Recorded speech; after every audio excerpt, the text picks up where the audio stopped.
I say amen to that. Amen. Good morning. Welcome to this service of the Unitarian Society of Ridgewood. My name is Jack Lohr. I am Vice President for the Unitarian Society here. I acknowledge that my home sits on land stolen or taken by deceit from Ramapo Lenape Nation people. I also acknowledge that I am a beneficiary of the forced labor of enslaved Africans. This is the truth. I say it not to cast shadow upon myself, but to stand before you in the light of truth.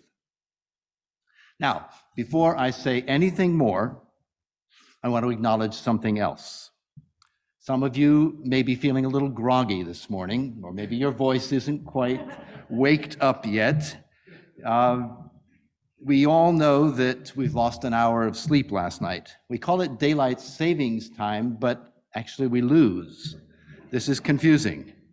I have found a video, however, that I hope will help you to laugh your way into feeling a bit better. It's from last week tonight with John Oliver, and it should be up on our screen. And now, last week tonight.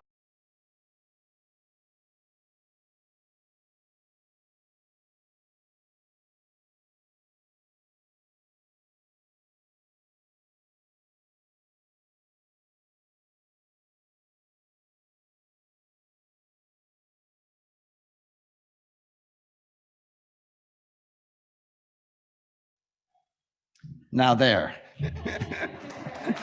Don't you feel better? Not really. As I was saying, the Unitarian Society of Ridgewood, our spiritual home, was founded in 1893. We are one of the congregations of the Unitarian Universalist Association, a liberal religion engaged in a free and responsible search for truth and meaning. The UUA came into being in 1961 through a merger of the American Unitarian Association, which was established in 1825, and the Universal Church of America, dating back to 1793. Our roots are truly deep in this country. We call our Sunday gatherings a service, and that invites the question, who or what is being served? We are not here to worship a God in whom we may or may not believe. We are not serving our denomination, to which we feel more or less connected. I would suggest that our service is directed to each other, to each of us gathered here in person or virtually, bringing our hearts and minds and breath into the community. Our service includes music, poetry, prose, visual arts, and above all, an invitation to search together for truth and meaning. What we are serving up to each other is a challenge to be serious about the search. Ralph Waldo Emerson said it, truly speaking, it is not instruction, but provocation that I can receive from another soul.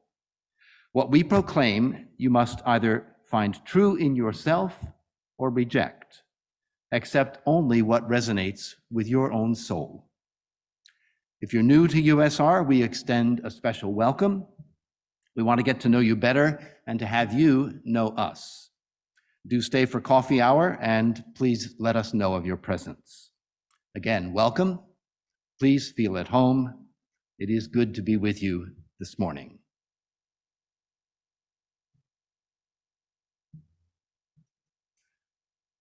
Body, speech, and mind in perfect oneness, I send my heart along with the sound of this bell. May all the hearers awaken from forgetfulness and transcend the path of anxiety and sorrow. As we listen to the bell, feel our afflictions begin to dissolve. May our mind be calm, our body relaxed, a smile born on our lips. Listening to the sound of the bell, our breathing guides us back to the safe island of mindfulness. In the garden of our heart, the flower of peace blooms beautifully. Breathe and listen.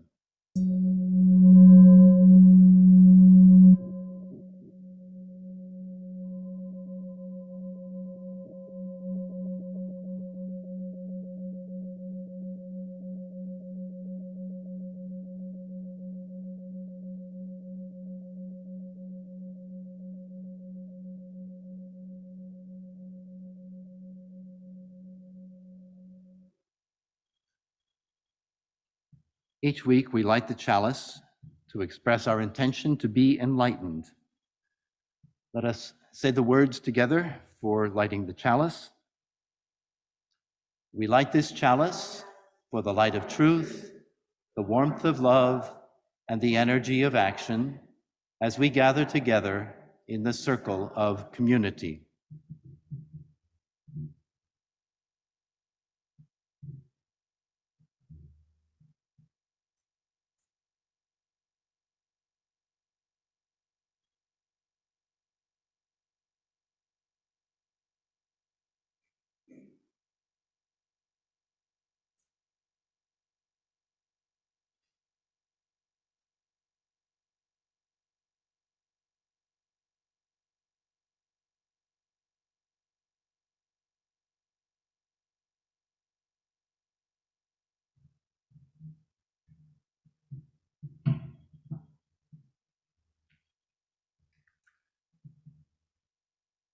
So today is not just daylight savings time.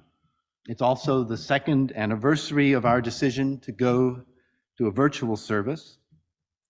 Our first online service was entitled Connection in a Time of Distance. And today is another step in the long and faltering journey back towards a time of in-person connection. With our new guidelines, masks are optional, and feel free to opt to wear them or not as you are comfortable. And singing is now possible. You can see our revised COVID standards on our website. Today is also the Sunday before the Jewish festival of Purim. The central part of the Purim mitzvah is to read the whole scroll of Esther from chapter 1 through 10, the whole Megillah, from chapter 1 to 10. It's a bit strange, therefore, to think about summarizing it, but I believe this video that I found does a great job and helps us to get into the spirit of Purim. Purim is the wildest, the happiest of Jewish celebrations. Some rabbis teach that we should drink so much that we can't tell the difference between curse Haman and bless Mordecai. Children are given groggers to make so much noise every time evil Haman's name occurs in the Megillah that his name is drowned out. And so it's a load of fun, and this video helps us to appreciate that.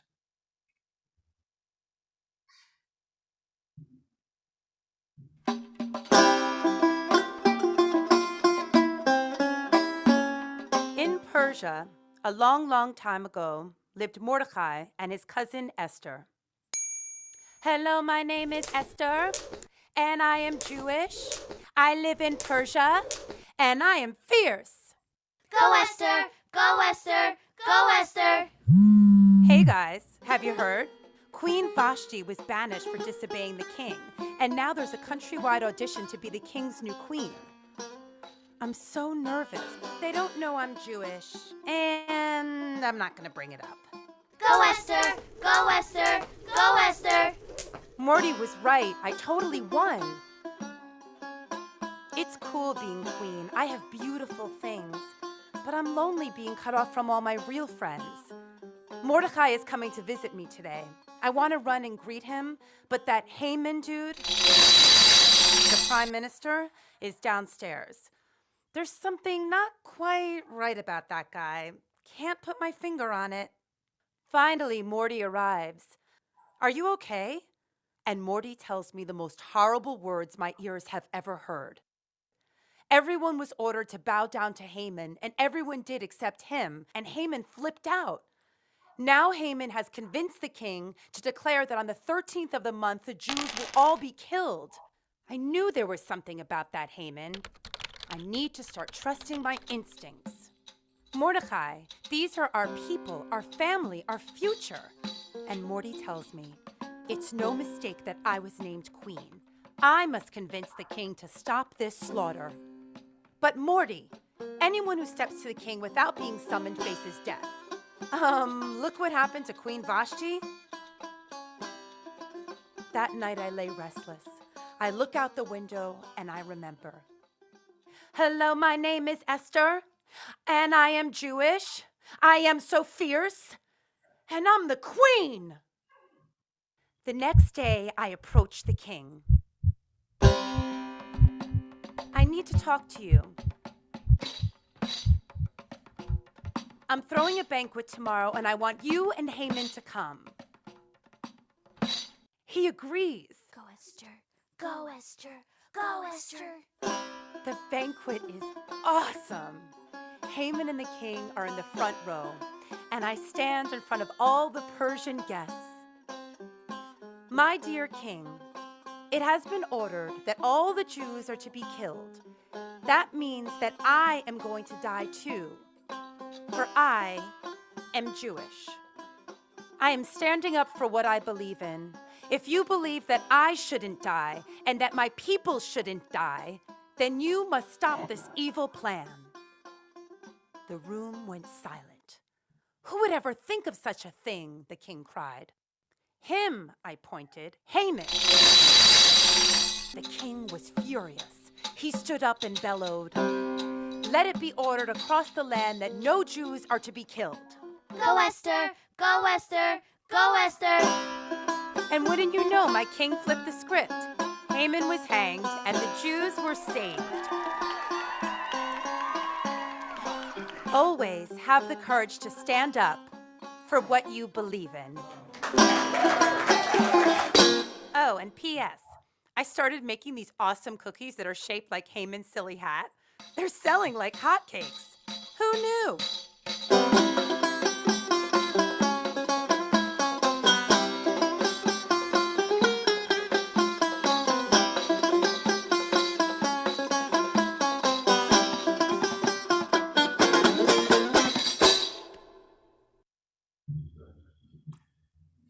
Did you know Esther is one of the few books in the Bible that doesn't mention God's name at all?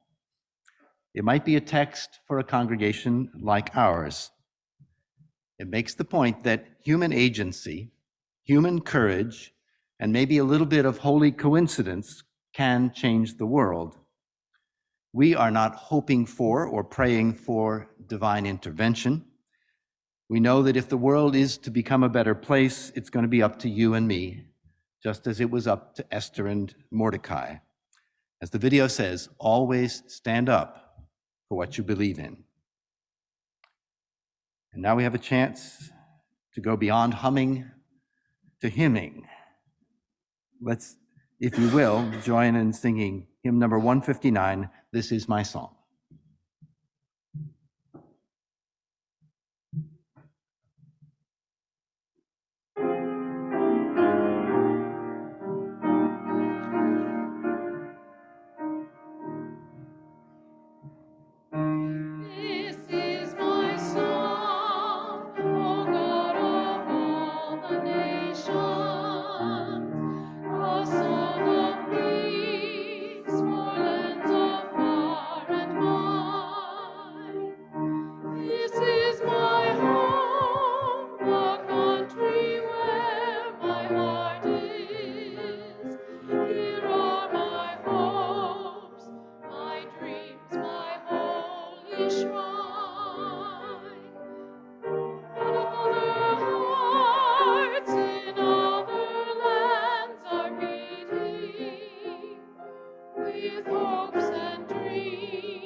So we had a little difficulty last week with technology, and here in Anderson, we didn't get a chance to hear Delight Dodek's testimony. So we're going to share that video at this point.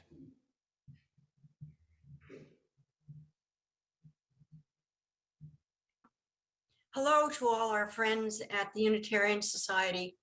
Paul and I are here in our condo in Cambridge, Massachusetts, where we moved late in 2019 from Ridgewood, as you may remember. Many thanks to Bob, Jack, and Ira, who invited us this morning and are taking on the task of leading the Society's annual fund drive this year. It is very hard to find a humanist Unitarian congregation like the Unitarian Society of Ridgewood, even up here in the heartland of UUism. Over the years, the solid commitment of the Society in Ridgewood to working for racial justice, the right to choose, help and comfort for incarcerated refugees, and environmental action have been at the heart of the Society's program. When we lived in Ridgewood, the right for women to choose was a major concern of mine, and the team of Unitarian women at the Society who were committed to reproductive justice were an inspiration and also a channel of action for me. As an out-of-stater now, I appreciate more than ever the part they played locally and at the state level to make New Jersey forward-looking on women's choice initiatives. This society has impacted our family in many positive ways. In Henri, for example, both our daughters went through the RE program years ago. As a teen, Michaela was given the opportunity to be a teacher's helper, and Phoebe was a youth member of the board. We know these experiences the Society made available to them had a sound and progressive impact on their worldviews and on the choices they made professionally as an elementary school teacher and a nurse practitioner. We've always been proud of the way the Society makes the facilities available to other community groups. We've loved the role that fine music plays in our services, and we value the availability of the Society's facilities for music groups and teachers. We know this will continue again when the doors open to Anderson. Its acoustics are excellent. Over the past year, the Society's care of its older members has been a great comfort to us. Your care for Helen Lindsay and Marcia Spitz and Nancy Petrie as they aged have been a model of congregational support. Especially in Helen's case, the Society was there for her at several critical times in her later life, especially during the pandemic, and then again for her and her sons at the end. By the way, those three men went through the religious education program at the Society.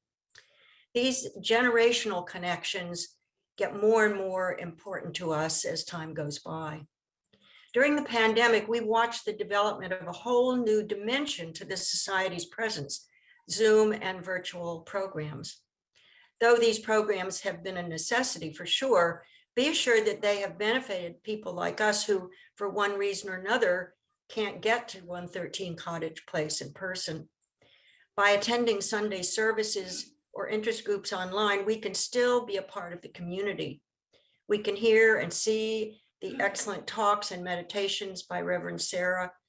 We can share in the music, the readings, and the contributions of other members. Thank you for the time and skill and patience you used to build these new virtual meeting rooms. As the congregation looks forward to building back stronger, we hope you'll continue to develop the possibilities of connecting online with members and friends, even after you all can be there in person. There are many folks like us who would continue to participate in the Society virtually. Planning for the year ahead, we will be increasing our pledge to the Society this spring, and we hope you will do the same, especially our permanent Zoom compatriots. The Society is unique and creative and important, and it's worthy of our generous financial support. It's lovely to be with you this morning. Thank you and love to you all. Bye.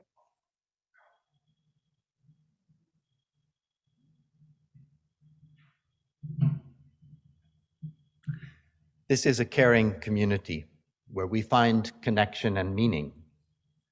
This is a sharing community where our joys are amplified and our sorrows are lessened. We take this moment in our service to reflect on our joys and sorrows and acknowledge the mutual support of our community.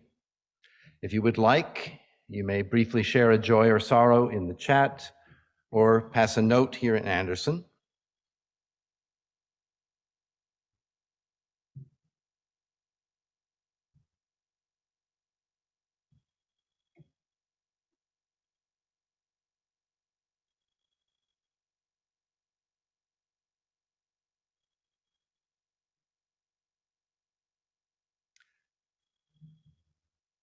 Anita shares that Jan, an elder in the Quakers, had a hip replacement and that Jan has asked for prayer.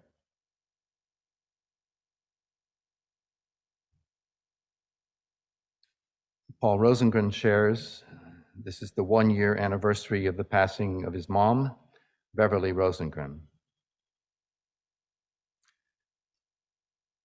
Jan Botcher shares that she's joyful that her friend Dylan is in Europe with his Ukrainian-born college roommate doing relief work for the Ukrainian refugees. They have raised over $60,000 for the cause.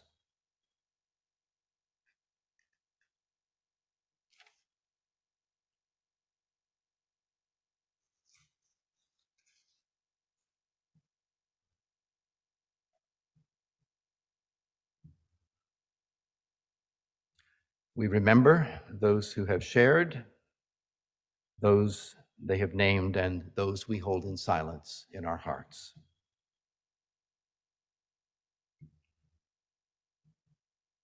This is our time now for meditation, or prayer, or reflection, as you will.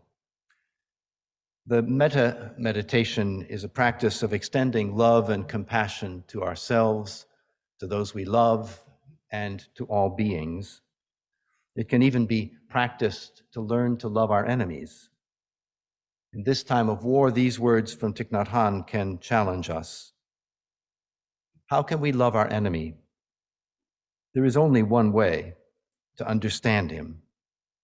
We have to understand why he is that way, how he has come to be like that, why he does not see things the way we do. Understanding a person brings us the power to love and accept him. And the moment we love and accept him, he ceases to be our enemy. To love our enemy is impossible because the moment we love him, he is no longer our enemy. For today's meditation, I invite you to focus just on yourself. When we sincerely love ourselves, we can offer unconditional love to another. So please find a comfortable posture. Put down anything you may be holding, and allow your hands to rest in your lap or at your sides. If it's comfortable, allow your eyes to close and just follow your breath in and out, in and out, in and out.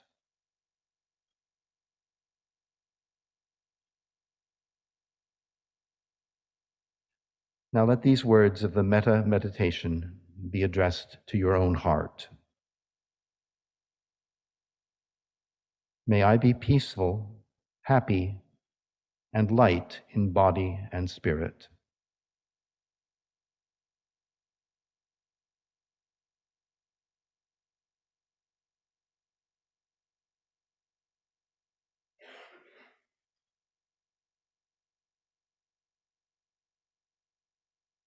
May I be safe and free from injury.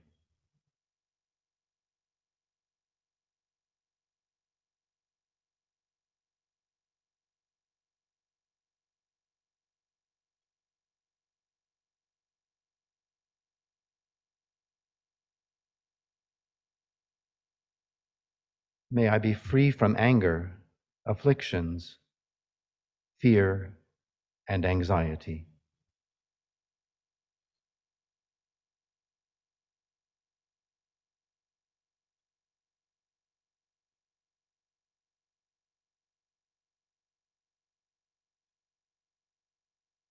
May I learn to look at myself with the eyes of understanding and love.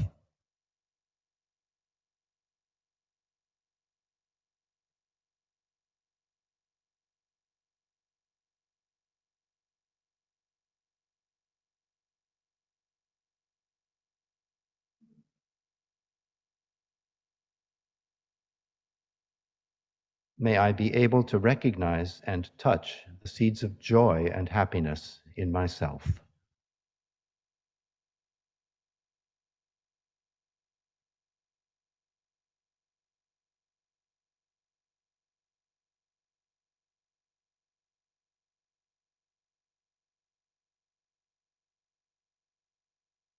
May I learn to identify and see the sources of anger, craving, and delusion in myself.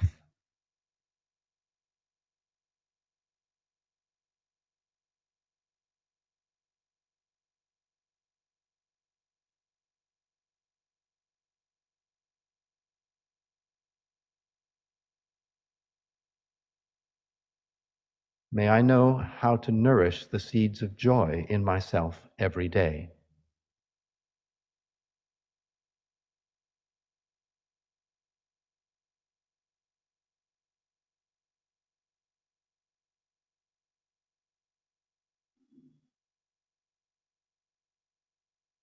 May I be able to live fresh, solid, and free.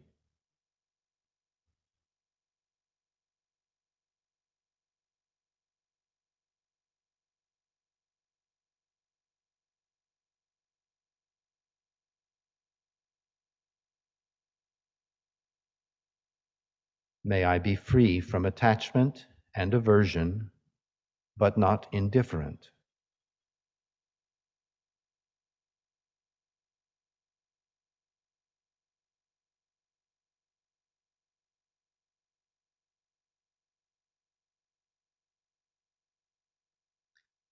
So may it be.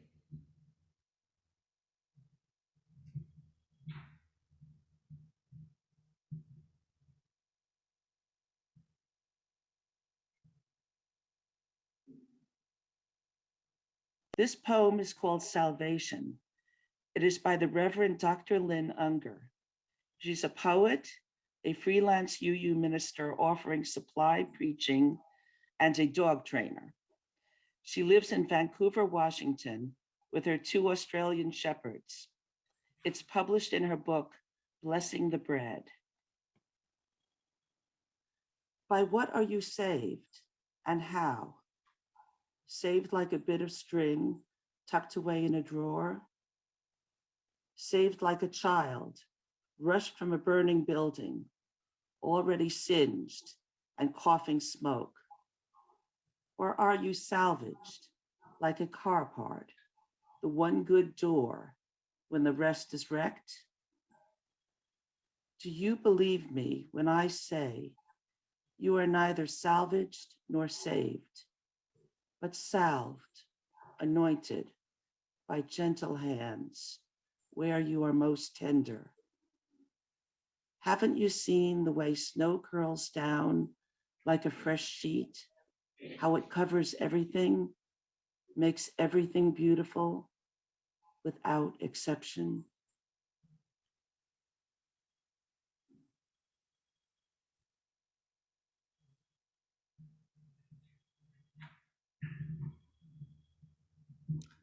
And now we have some very special music. The song will be sung in French, Au pays où se fait la guerre, to the country where war is waged. It's by Henri Duparc, poem by Theophile Gautier, English translation by Victoria de Menil. I'll read you the English translation so you know where we're headed. To the country where war is waged, my beautiful love departed. It seems to my desolate heart that I alone remain on earth. When leaving at our kiss goodbye, he took my soul from my mouth.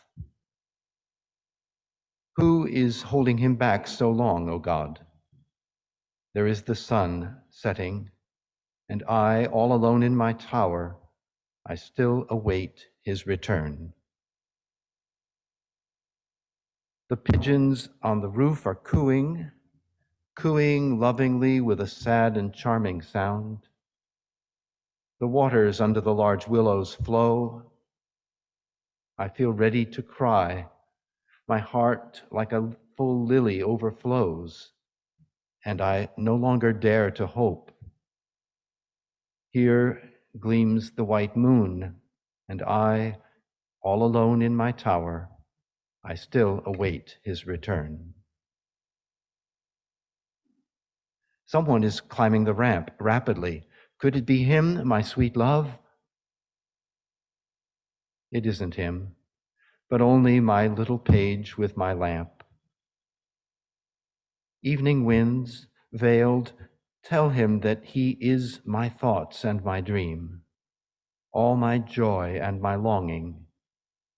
Here is the dawn rising, and I, all alone in my tower, I still await his return. This performance is dedicated to the citizens of Ukraine. Thank you.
Thank you.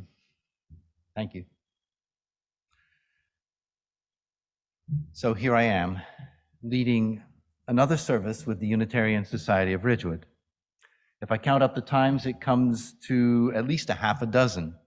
I may have to apply for standing with the UU Ministers Association, except that that is not my intention. I stand here and I do everything that I do around USR because I believe in who we are, what we stand for, and what we do in the community. And I want to help out. It's my contribution.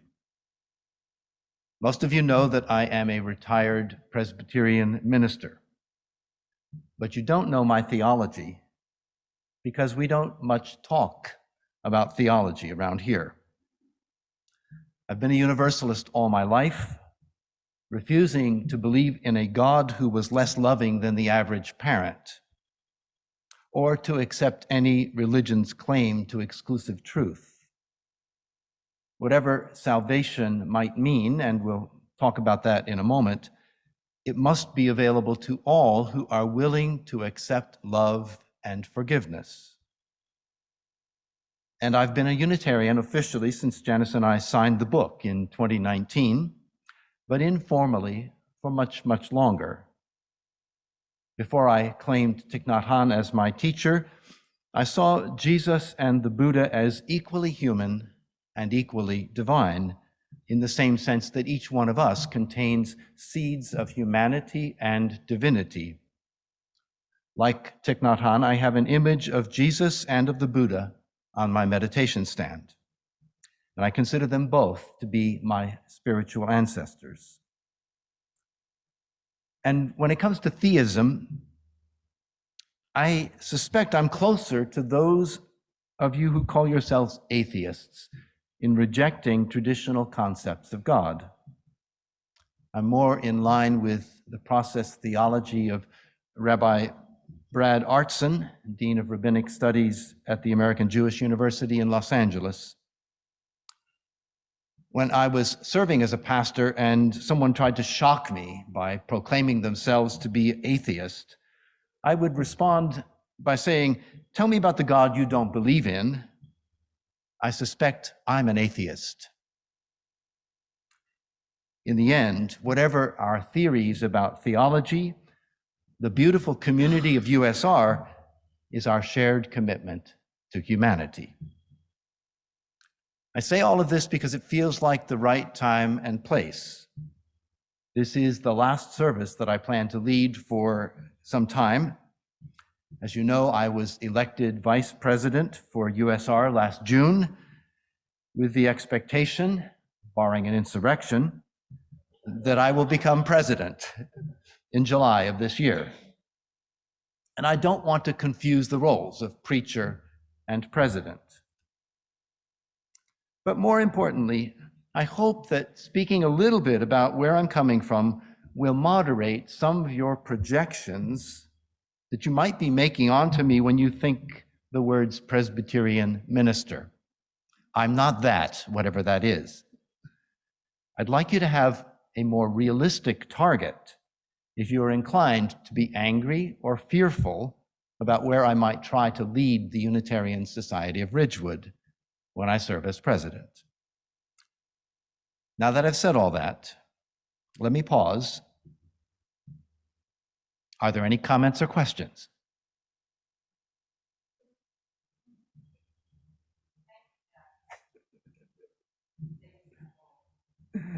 Thank you. Reserve the questions for later. Okay. I look forward to the conversation. Yes. What is a testimonial? We are calling them testimonials when people talk about what USR means to them. So that's what we had from Delight, and that's what we'll have from Bill Kempe in a few moments. So let's talk about saving time, as in time-saving devices, or saving time, as in MC Hammer's Hammer Time. This is saving time.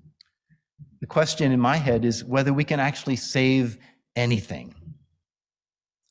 The time-saving devices that were so touted that scholars were debating what we were going to do with all of our leisure time, that the problem of leisure was something that, there were actual studies in the 1950s. There was a debate in the House of Lords in the 1960s about this problem. And it turns out that those devices have actually taken over our lives. There's a movement afoot these days to jettison them, but we won't go there right now.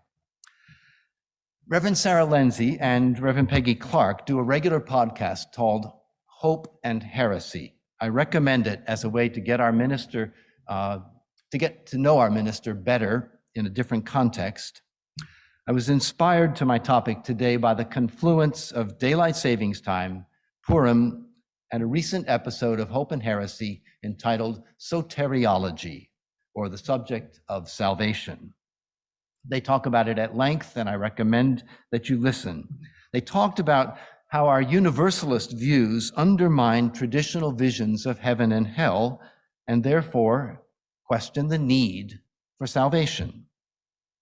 They agreed that there is still a place for redemption, for affirming that second chances are possible, for restorative justice, for rehabilitation.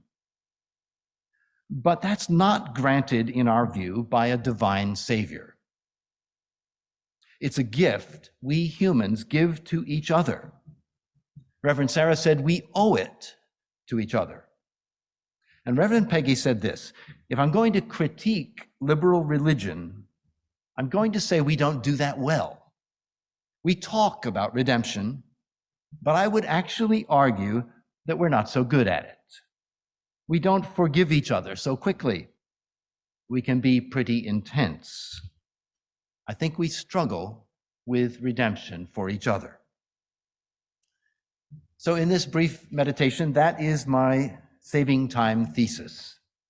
Having got rid of hell, liberal universalists may be in danger of forgetting that we still need forgiveness, redemption, healing of relationships. A humanist theory of salvation could help us to be more gracious and forgiving with each other. As I said about the festival of Purim, it reminds us that human agency, human courage, and maybe a little holy coincidence can change the world. You and I are not hoping for or praying for divine intervention. If the world is going to be a better place, it's up to you and me, just as it was up to Esther and Mordecai. Now, I've told a few of you that if I could live at any time in history, it might be 1893, the year that USR was founded. But I would choose to be living in Chicago.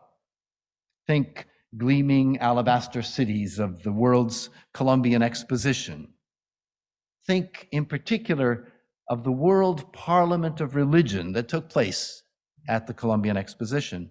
Think Jane Addams and Hull House. And think the height of the social gospel. Just please don't think about the panic of 1893. That's another story. And please don't read Reason Why the Colored American is Not in the World's Columbian Exposition by Frederick Douglass, Ida B. Wells, and others. It's the Parliament of Religion that draws me to that time and place. Today, the Pluralism Project at Harvard calls the Parliament of Religions the expression of a distinctive solution to the growing awareness of religious diversity and the problems that it posed, both in America and in the world. That solution was an all-embracing universalism that envisioned a coming together of the great religions of the world. Now, was the Parliament dominated by Christians? Yes. Was it run by and catered for whites? Yes. Was it naive in hoping for a universal religion? Yes. Still, the vision of a possible reconciliation and a shared redemption can inspire us today. So today I want to lay that vision before you in the form of a challenge. I ask you this: if we have a hard time making space for grace amongst ourselves, how might we hope to be a healing place for strangers? If newcomers see us coming down hard on each other for something we said or did or unmindfully expressed, how will we be perceived? If humanism doesn't have a robust practice of redemption, how do we believe transformation takes place? We share a covenant here at USR, and that covenant can help us to address these issues. I know we're not a creedal church, we don't recite creeds, but would you be willing to read the USR covenant out loud? I'm delighted that Kathy Smolin, a member of the Committee on Shared Ministry, which developed the covenant, is here to lead us. And Kathy, if you would come on up and help us to do this. I might ask you to stand to make this commitment.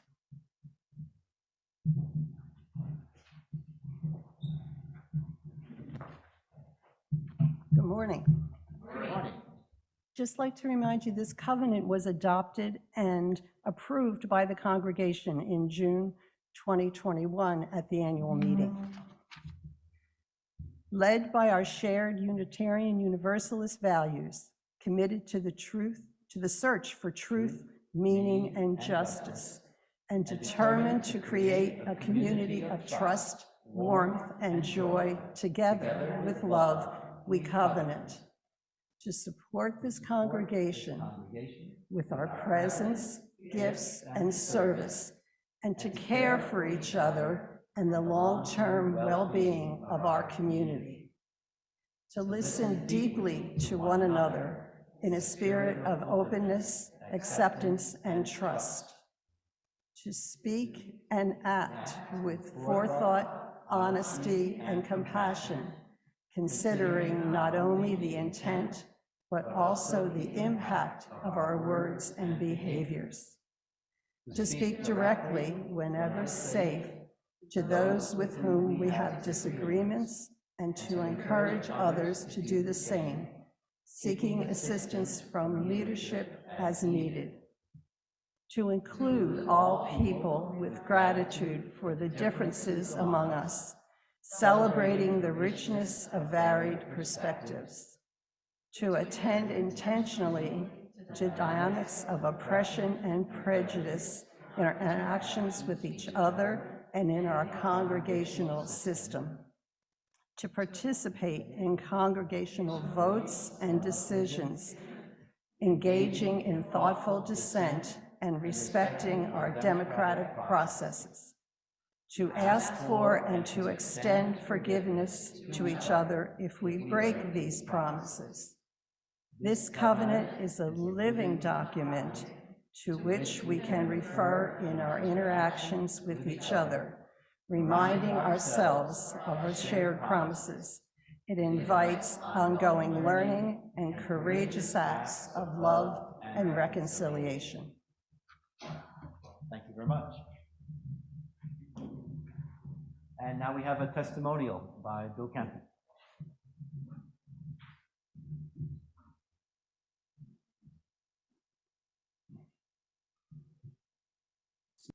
Hi, my name is Bill Kempe.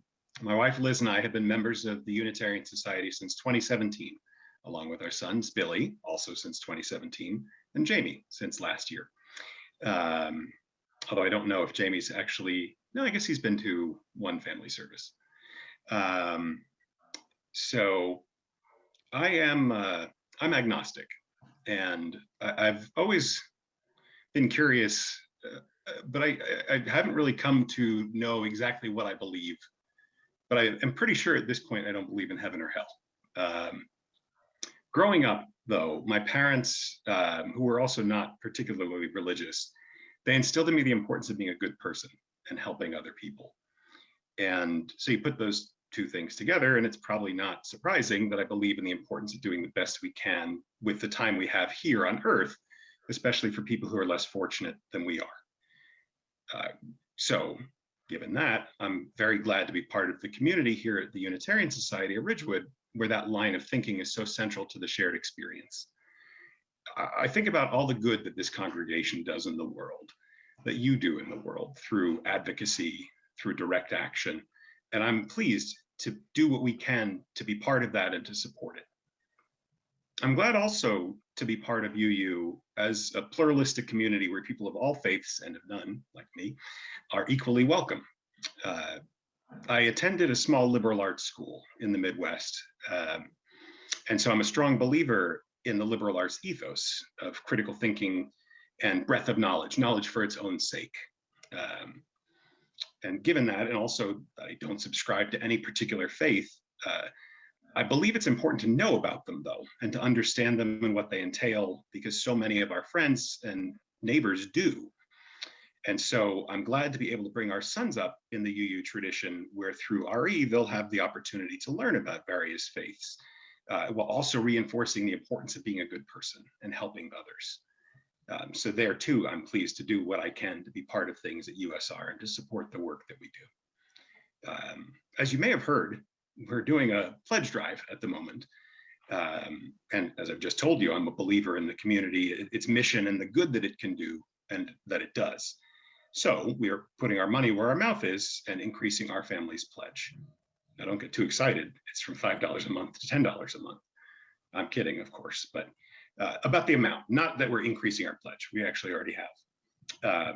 I'm glad to support the congregation here, and I hope that you'll join us in continuing to do so as well. And if you're able, please consider expanding your support to continue to invest in this community and to enable it to thrive for years to come. Thanks.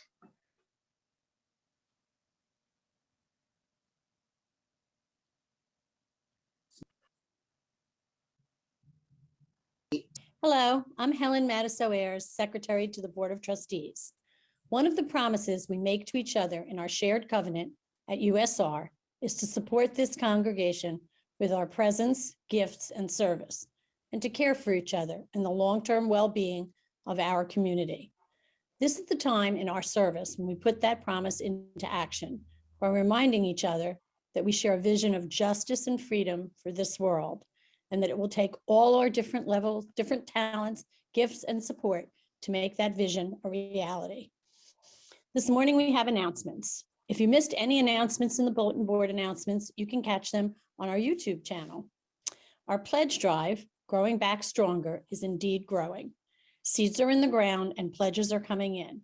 As of Friday, we have received 22 pledges totaling almost $80,000. Stay tuned for our March 27th town hall to learn more about USR finances. We are grateful for every one of you who have made a commitment to help the USR grow back stronger. This month, we share our plate offering with the New Jersey Abortion Access Fund.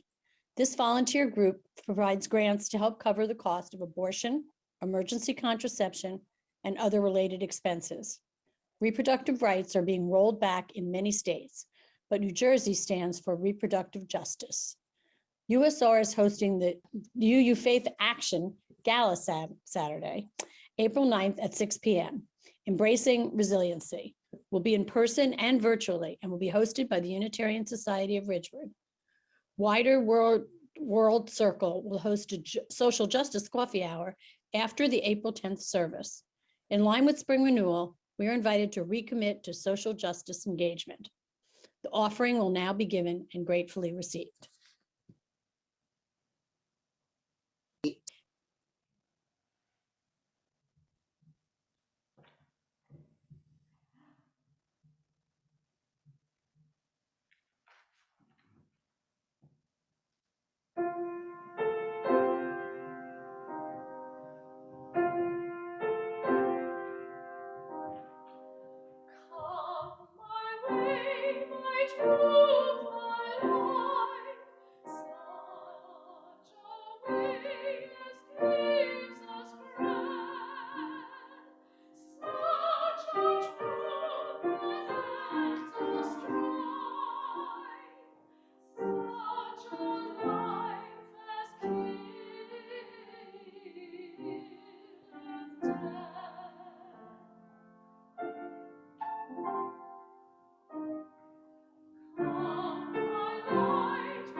The words for extinguishing the chalice will be on the screen.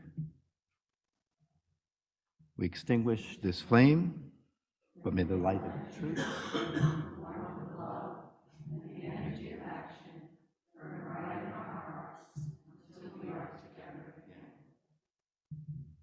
While we are apart from each other, let us remember the values and the covenant that connect us one to another. Let us act bravely to build the beloved community, and let us speak our truth with compassion for love's sake. So may it be. you.